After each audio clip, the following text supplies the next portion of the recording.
تو اپنی دعوت کرو. حواریوں کی طرف جب انہوں نے مخاطب کیا تو پہلا جملہ یہ تھا ڈاکٹر صاحب کہ مچھلیاں پکڑنے والوں میرے پاس آؤ، میں تمہیں انسان پکڑنے والا بناؤں. انسان کو ڈاکٹر صاحب کیسے قابو کرنا ہے؟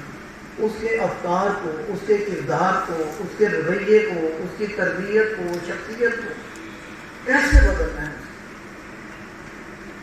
سیرت سے تو ہمیں یہی معلوم ہوتا ہے کہ کسی انسان کو بدلنے سے پہلے ہمیں پہلے اپنے آپ کو بدلنا ہے.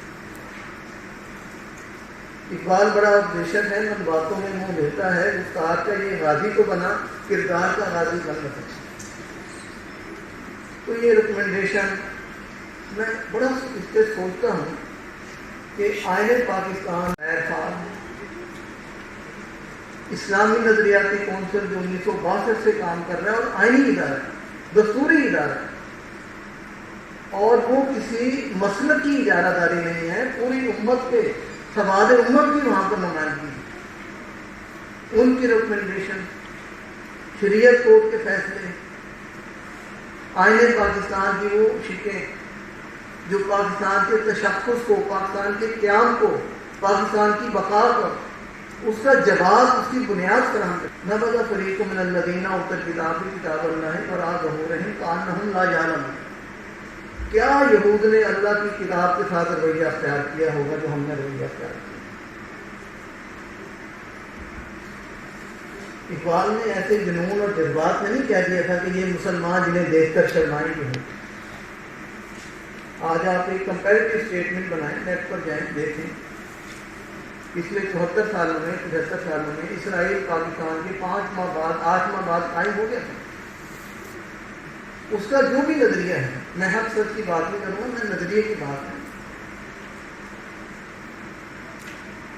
اسرائیل نے یہودی نظریات کی طرف پیش قدمی میں اور ہم نے اسلامی نظریات سے پیچھے ہٹنے میں. اسٹیٹمنٹ ایک بنائیں، پھر دیکھیں. آپ کو اللہ تعالیٰ کے فیصلوں کی حکمت سمجھ آ جائے گی کہ آج روئے ارضی پر مسلمان اتنا چیپ کیوں ہے، اتنا گر کیوں چکا ہے آج کیوں دلیل کہ کل تک نفی پسند گستاخ یہ فرشتہ ہماری جناب ظلمت رحم ذلت والمسکنت. یہ جو آیتیں، جو فیصلے یہود کے بارے میں تھے، آج وہ ہمارے اوپر پھر بیٹھ رہے ہیں اور ہمیں اس سے فخر ہے. میرے ایک استاد کہا کرتے تھے اب تو ہم لاکھوں کی تنخواہیں لیتے ہیں، اس زمانے میں ہزاروں کی تنخواہیں تھیں، اور ان ہزاروں میں جو برکت تھی وہ آج کے لاکھوں سے زیادہ. کہ انگلش میں بہت روکتا ہوں اس بات پر کہ ہم جتنی تنخواہیں اسلام کے نام پر لے رہے ہیں سرکاری خزانوں سے، ہم اتنی تعلیم، اتنی تربیت بچوں کے لیے.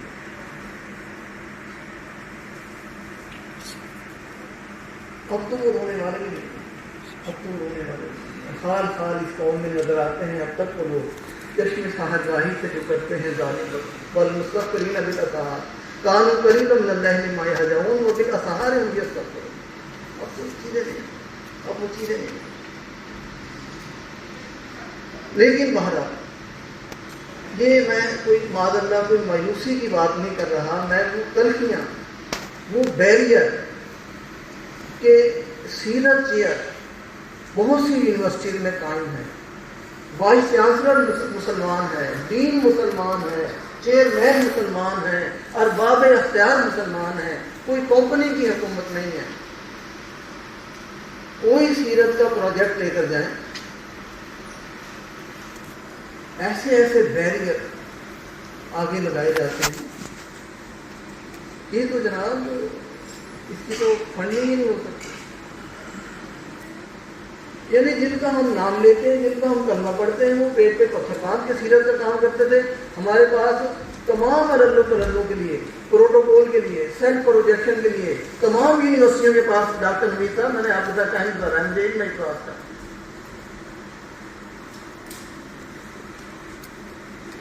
بجٹ ہے، سیونگ ہے، تربیت، تعلیم، تحقیق، سیرت،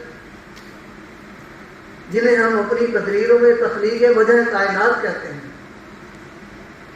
ان کی سیرت کے لیے نہ وقت ہے نہ بجٹ.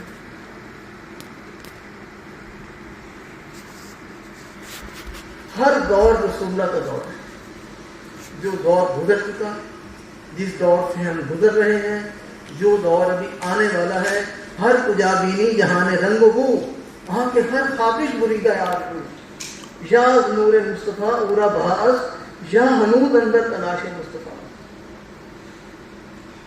یہ شعور، یہ احساس، یہ کون ان قوم کے نونہالوں کے سامنے یہ کون منتقل کرے گا، کون بتایا جائے گا؟ یہ سوشل میڈیا، یہ پرنٹ میڈیا. اب تو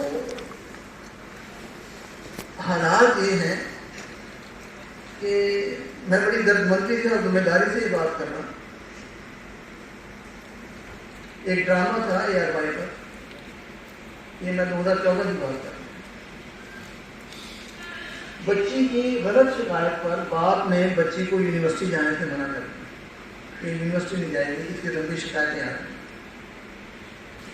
بچی نے گھر میں بیٹھے بھوک ہڑتال کر کہ میں یونیورسٹی جاؤں گی.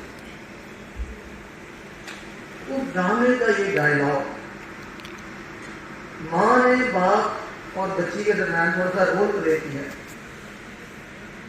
تو بچی باپ کے سامنے بڑے ہی عجیب طریقے سے کہہ رہی ہے. ماں ڈانٹتی اسے کی طرح باپ ہے.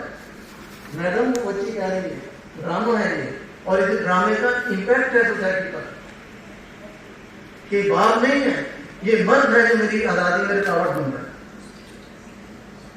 یعنی اب باپ نہیں رہا، باپ مرد بن گیا. اب ایسے ڈرامہ رائٹر کو، ایسے ایکٹر کو، ایسے ڈائریکٹر کو وہی صدر مملکت جو ابھی سیرت کانفرنس میں خطبہ صدارت دے کر آ رہے تھے، وہی اپنے ہاتھوں سے انہیں ایوارڈ بھی دیتے. بچے ہم سے پوچھتے ہیں، یہ ہمارے بادشاہ صاحب نے تقریر کی فائن آرٹس ڈپارٹمنٹ میں کہ ملک میں ماحول میں بڑی گھٹن ہے، بڑی تہذیبی گھٹن ہے، ہمیں تھوڑا سا یہ آرٹ کی طرف، فن کی طرف، گانے بجانے کی طرف آنا چاہیے، کرنا چاہیے، یہ اچھی باتیں ہیں. شام کو ہمارا پروگرام تھا سیرت کا، وہاں اگر کہنے لگے گی کہ رسول اللہ ہمارے کامل نمونہ ہے. اب چونکہ سیرت چیر کی ذمہ داری میرے پاس ہے، بچے میرے پاس ہے، سر ان کا کون سا روپ 1 نمبر ہے اور کون سا 2 نمبر ہے؟ میں نے کہا جی اصولی طور پر تو ان سے پوچھیں.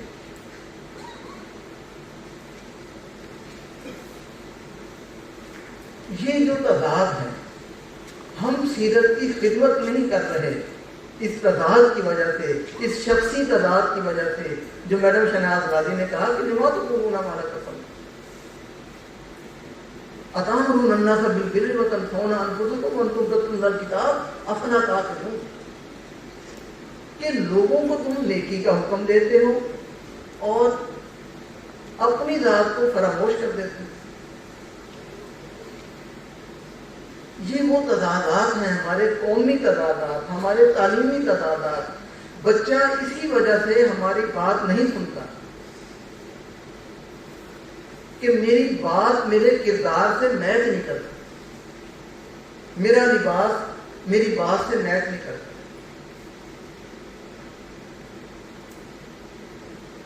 یہ آپ جیسے اہل علم جنہوں نے سوسائٹی کو سوچنے کی، فکر کی، ذہنی ڈائریکشن دینی، سوسائٹی آپ کی ڈائریکشن کو ایکسپٹ نہ کرے. آپ کار نبوت کے حامل ہیں، انما بعثت معلما. ایک بندے نے بھی بات نہیں مانی نوح علیہ السلام، ایک بندہ تو دور کی بات ہے، گھر کی بیوی نے بات نہیں مانی. بلاخر معاملہ یہ ہوا کہ انی مغلوب فانتصر.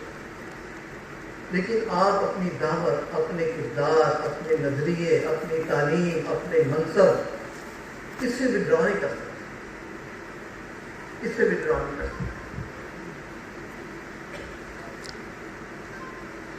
تو میں تقریر کے موڈ میں نہ ہونے کے باوجود تقریر کر بیٹھا معذرت تھا. میں آخر میں پھر مبارکباد دی، خراج تحسین دی، اور اس امید کے ساتھ کہ بھلے کوئی اس سیرت کانفرنس کی ریکمنڈیشن پر، فائنڈنگ پر کوئی عمل کرے نہ کرے، میں عمل کروں. کیوں